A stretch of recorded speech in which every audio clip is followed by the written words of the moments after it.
My husband left the responsibilities of taking care of his own father and all the housework to me and hangs out until dawn every day without giving me enough living expenses.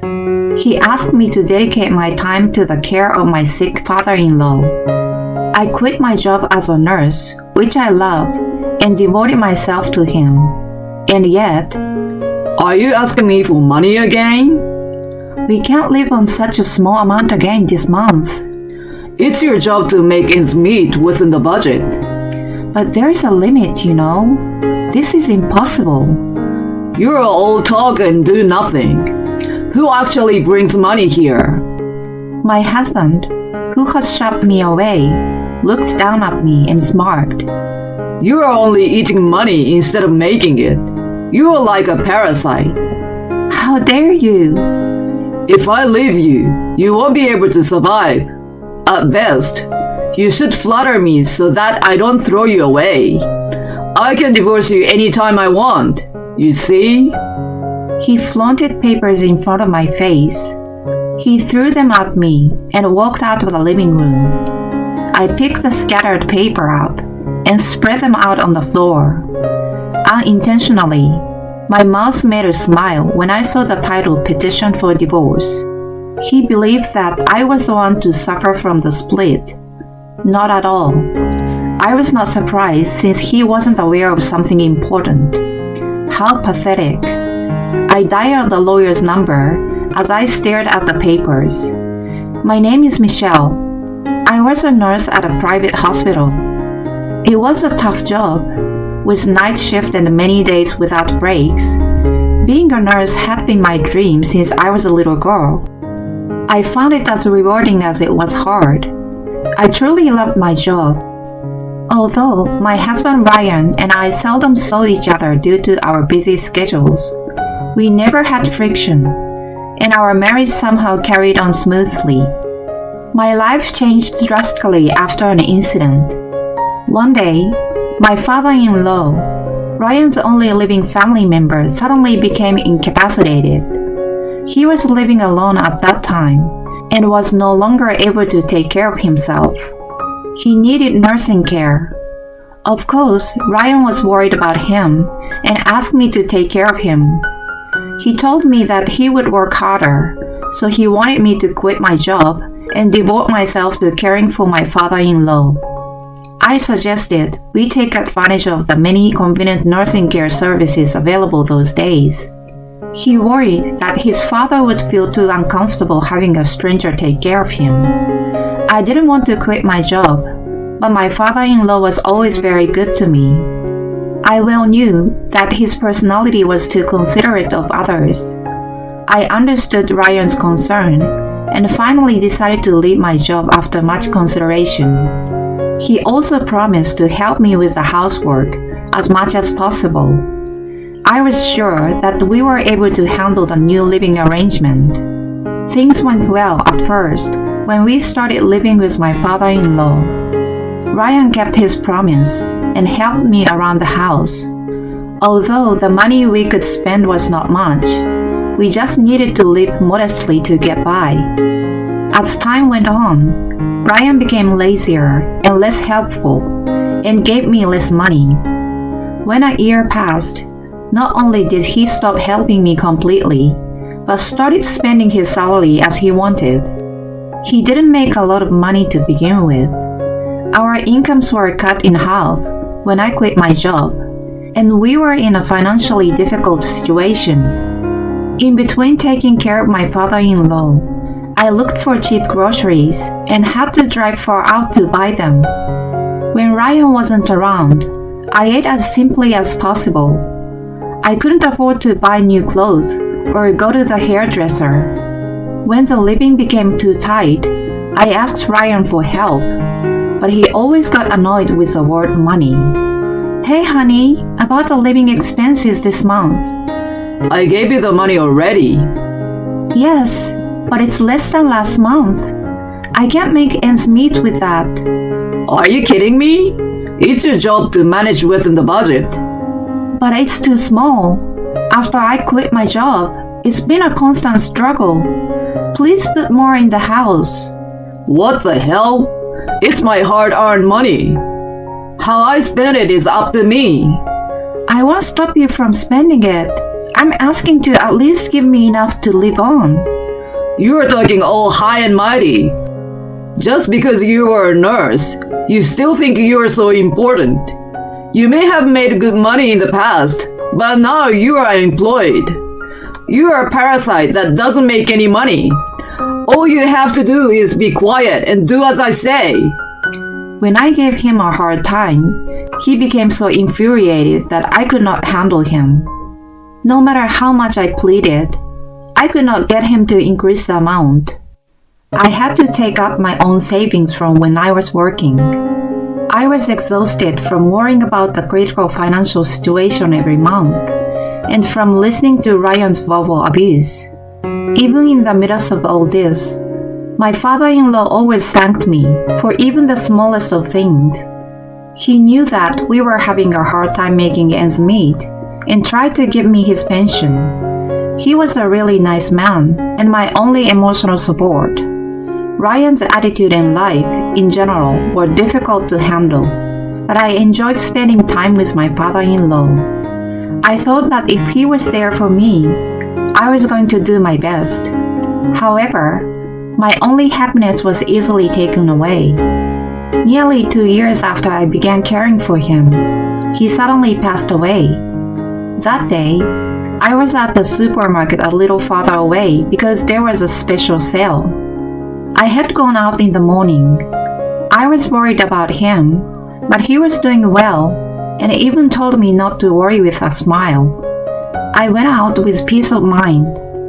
While I was out, he collapsed and never came back. I was devastated that I blamed myself many times for leaving him. I regretted it over and over again, and no matter how much I cried, my tears never dried up. I couldn't dwell on my grief forever. It was time to prepare for his funeral. Ryan had served as a chief mourner, but only in public. He had forced me to do almost all of the preparations. It was the funeral of my father-in-law, who had been a great help to me. I would have rather done it all myself than had Ryan do the wrong thing. I did as I was told and made all the arrangements. Since it was a sudden event, nothing had been prepared in advance. I devoted every waking moment to it. I was so busy that my head felt like spinning. It helped me to snap out of the depression, so it was good for me after all. It would be a lie to say that I was not irritated by Ryan, who yelled at me, and when he was satisfied, he watched the TV without helping me. I still tried to do my best for my father-in-law. The attendees, however, expressed their sympathy for Ryan. No wonder. They didn't know our internal affairs, but I was at my limit. It was so sudden. It must have been hard to prepare. No, this is nothing. Just before he passed away, he required nursing care, wasn't he? You took really good care of him. He's my father who raised me, so I didn't think it was hard. With such a fine son, I'm sure he will be able to go to heaven in peace. I hope so too. I'm sure he appreciates you all for coming today. Thank you. Ryan wore a fake smile and chatted with attendees in a friendly manner.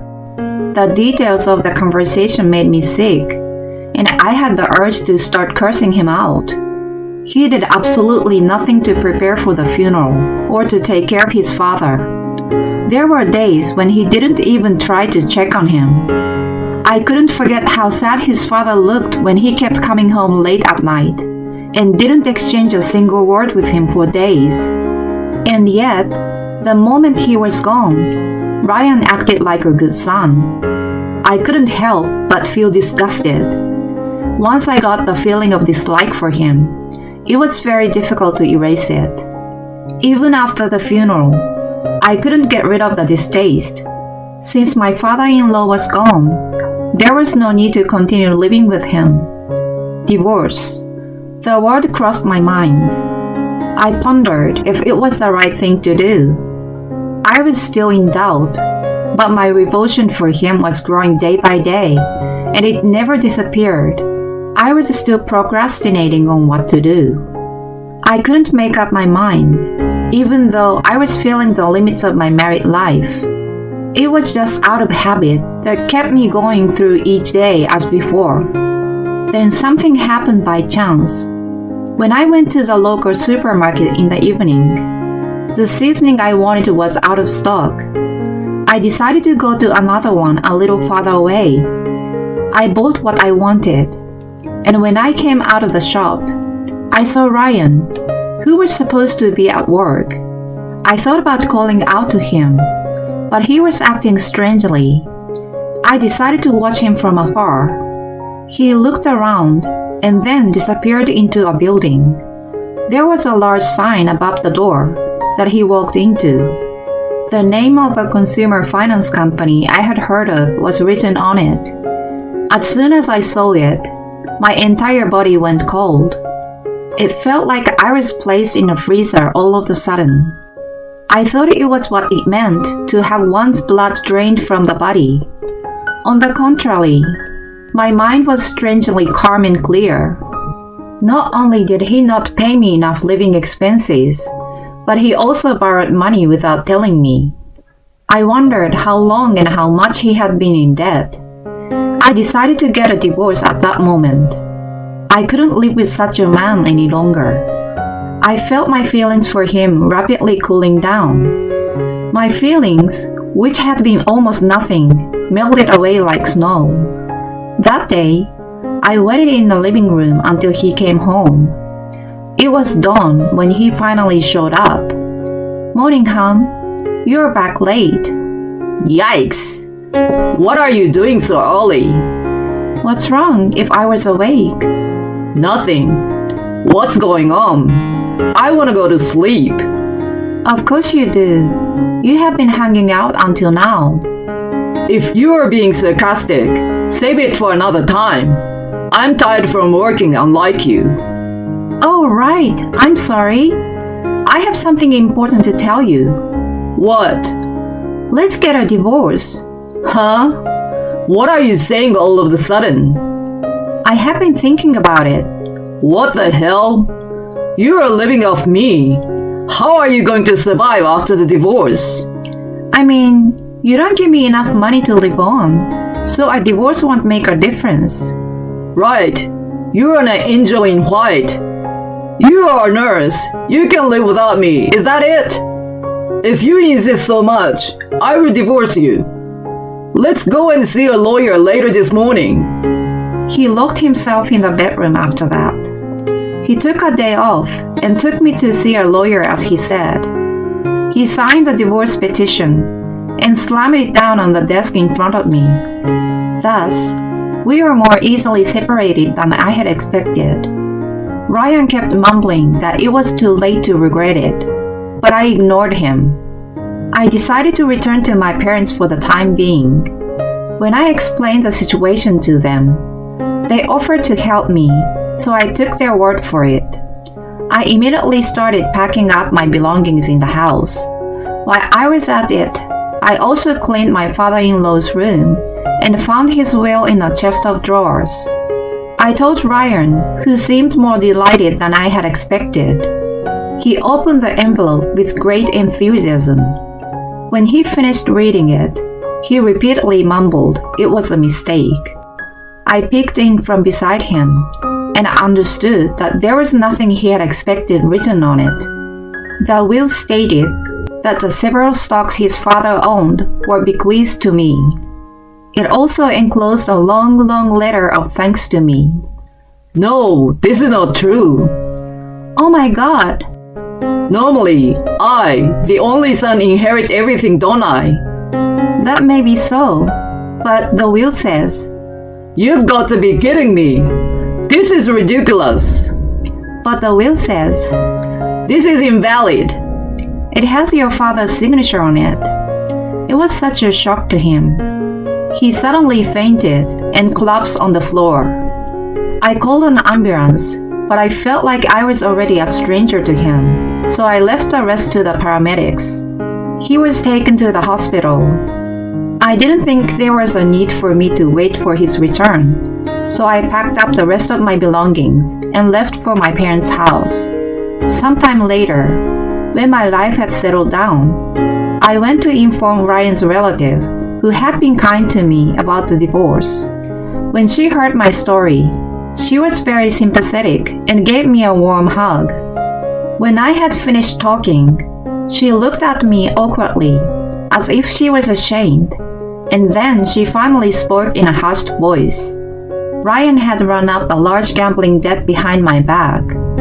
That was before we moved in with his father, and had been so since shortly after we were married. His love of gambling and his frequent trips to consumer finance companies had become a rumor in the small community. I felt ashamed that I had no idea why other people knew and gossiped about it. I was too busy with work before moving in with my father-in-law, and afterward, I had no time for anything other than taking care of him. Moreover, Ryan had been telling people that he could pay off his debts with his father's inheritance right away. He had no doubt about it. The rumor must have reached his father from somewhere. Knowing that, he made his will. Ryan, who had been borrowing money in various places without care, relied on his inheritance. When he found out that he was getting nothing, he fainted with shock. He was released from the hospital in no time and returned home. Now he needs to pay off his debts himself and is living from hand to mouth. I, on the other hand, went back to my parents and took a break for a while. Now I am back to work as a nurse. My days are as busy as ever. I'm happy to have the work I love once again. I don't want to think about marriage for a while. Instead, I want to focus on my job and put my effort into it.